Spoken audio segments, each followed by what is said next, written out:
Have you ever been on a diet? Apparently most of the world has been. Adults and children. I want to talk about the adults today. When I was looking online, I saw that they said that most adults, by the time that they've gotten to the point where they're no longer dieting, have done 126 diets. This is because we do 2 diets a year. I'm going to guess it's like, just after the holidays and then, of course, bikini season. And we do these 2 diets a year, and then most people within less than 6 months give up on their diet. I really hope that the majority of the people that are watching these videos are watching because you are already doing a healthy ketogenic lifestyle. But if you're not, that's what I encourage everyone to do. And the question becomes, once I've reached my goal weight while doing this healthy ketogenic lifestyle, how do I go back to eating normally? Hello, Wellness Warriors. Welcome to Mind Blowing Health and Wellness with Violet. The reason I make these videos is because working on your physical and mental health is what's going to help you to live a happier, healthier life. If this is something you're working on, subscribe because I make new videos every week. Prior to doing a healthy ketogenic lifestyle, you were likely doing the standard American, standard Canadian, standard Caribbean diet. And that diet caused you to gain a lot of weight. You found keto, you've improved your health, you're at the weight that you want to be, you've got loads of energy, and now you're trying to figure out, how do I get back to eating normally and get on with my life? So why am I talking about getting back to eating normally? Well, first and foremost, that's the thing that I hear the most. I read it in my comments. I would talk to people and either they're asking me, Violet, when are you going to get back to eating normally? Or they're talking about they can't wait till they get to the end of their ketogenic journey so they can get back to eating normally. That assumption that we cannot eat like this forever is frustrating. And so there's this assumption that since we can't eat like this forever, we have to get back to eating normally. Wellness Warriors, I want you to understand that your ideas about eating normally depends on what you're actually eating. So the definition of eating normally is tied to how you actually eat. So before you started a healthy ketogenic lifestyle and you were living the standard American, standard Canadian, standard Caribbean diet, you were eating normally according to those diets. And eating normally according to those diets led to excess weight, led to metabolic problems, led to energy problems, led to skin problems for a lot of people, led to all kinds of issues that caused you at some point to change the way that you were eating, leading to this healthy ketogenic lifestyle that you're living right now. Maybe you were eating a whole foods vegetarian lifestyle and your weight was slightly higher, but nowhere near as high as if you were eating a, standard American diet. However, you might still have had metabolic issues that you were trying to solve and still have had energy issues that you were trying to solve. Eating a ketogenic diet solves the weight issue. Eating a ketogenic diet solves the metabolic issue. It also solves the energy issue. But yet psychologically, most people have not wrapped their mind around the idea that eating a ketogenic lifestyle is eating normally. There continues to be this belief that carbohydrates will need to be reintroduced into your life at some point if you're eating a ketogenic lifestyle. There are articles written about it. There are videos made about it. And they say that women need more carbohydrates to support their monthly menstrual cycle.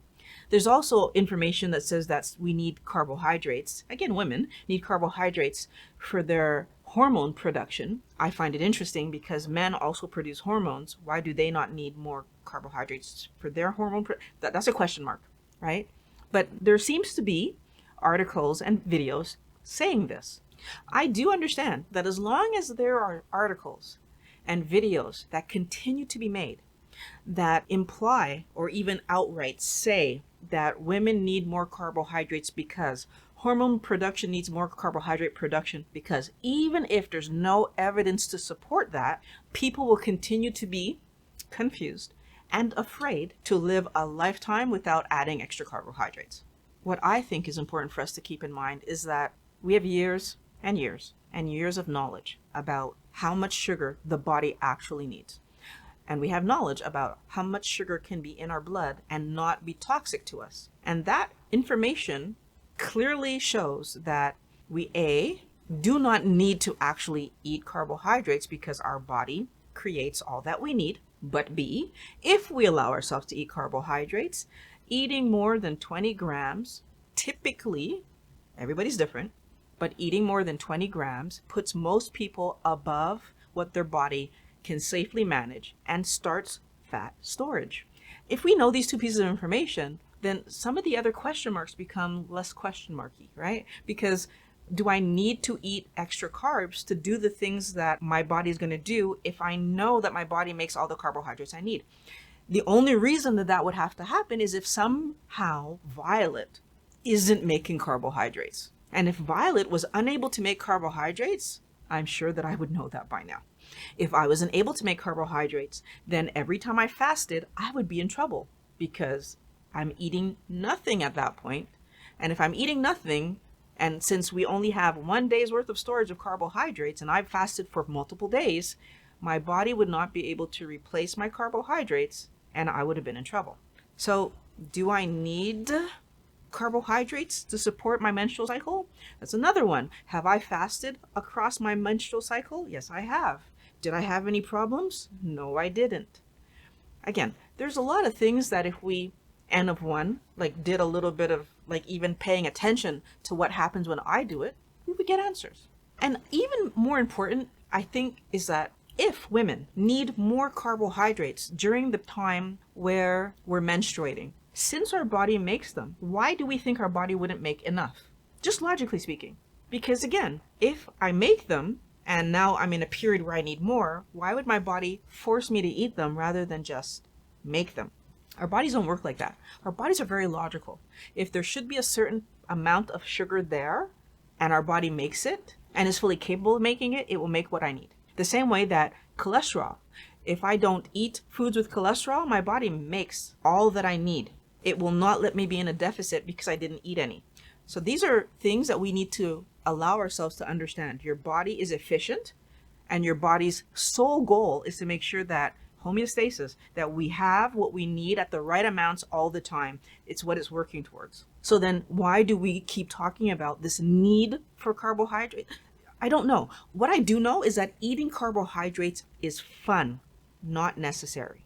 We like the taste of carbohydrates because it's fun to eat them. They taste good, especially the sweeter they are, the more they taste good in our mouths, but also the more excitatory they are for our brain. So now we're talking about the addictive qualities of carbohydrates. So when we're talking about getting back to eating normally, what we need to understand is that if you're not seeing your current way of eating as a normal way of eating, that means you're not committed to what you're doing right now. That means you're setting yourself up for yo-yo dieting. Yo-yo dieting is bad. Because if you are yo-yo dieting, you are going to get the results of yo-yo dieting. And what are the results? When we yo-yo diet, not only do we usually end up at a higher weight than whatever weight we started at before the yo-yo dieting began, every time we allow poor quality foods back into our life, we resume all the damage that we were doing to our body, and that damage is cumulative. Over time, you are hurting yourself. Metabolic issues are going to step in, your weight issues will resume, and you are opening up the door to so much damage because psychologically we're also damaging ourselves. It's hard for us to understand because we try to separate food from physical.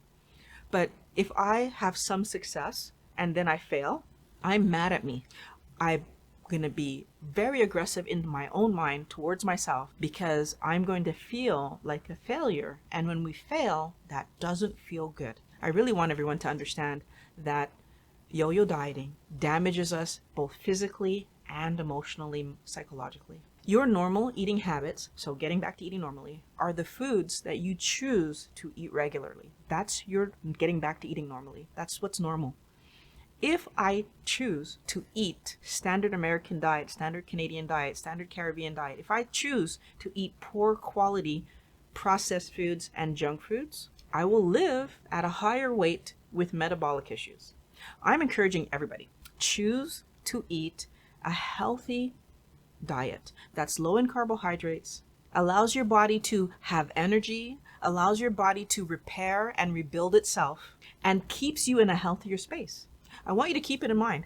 If you are still thinking about those fun, tasty, carby foods, your addiction is still holding on to you. And chances are very good that you're either allowing a lot of carbohydrates into your life right now, or that you are maybe still using artificial sweeteners, which is still keeping your brain in that space of wanting sweet. And basically, it's a testament to how much the addiction to sugar is holding on to all of us. If you're still daydreaming about those carby foods, even after not having them for more than a year, for more than 2 years, for more than 3 years, and you're still there, I'm really encouraging you to please track your food for a little while and make sure that you're eating less than 20 grams of carbs every day.